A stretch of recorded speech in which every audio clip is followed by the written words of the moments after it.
Իրանում թացը չորի հետ այրվում է։ Խռովարարների խաղաղ ցուցարարներից զատելու անհրաժեշտություն կա, հայտարարել է երկրի իշխանությունը։ Վստահեցնելով, որ ազնիվ ցուցարարների կողքին անկարգություններ են հրահրում արևմուտքից ֆինանսավորվող վարձկանները։ Պետք է զատորոշել խռովարարներին, ցուցարարներից, բողոքողներից, այսպես կոչված, իրական բողոքողներին, այսպես կոչված խռովարարներից, որոնք փորձում են իրավիճակը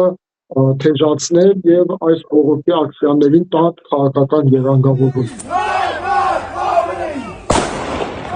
Խռովարարների մեծ մասը զինված է։ Իրանական լրատվամիջոցները գրում են, որ նրանք անկանոն կրակ են բացում իրավապահների ուղղությամբ։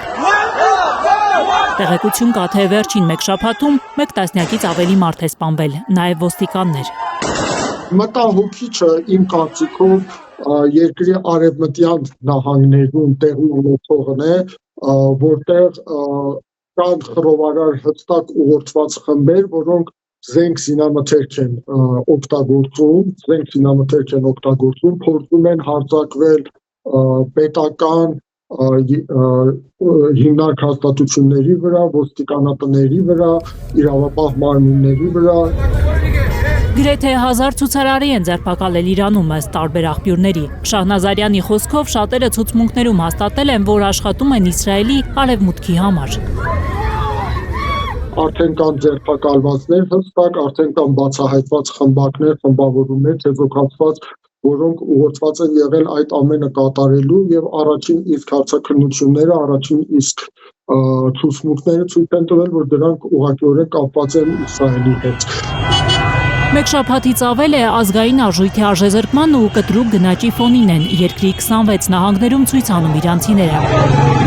Իրանի գերագույն առաջնորդ այաթոլլա Ալի Խամենեին շաբաթ օրը հայտարարել է, որ առևտրականների բողոքը տեղին է ու իրավունք ունեն կառավարությանը պահանջներ ներկայացնել։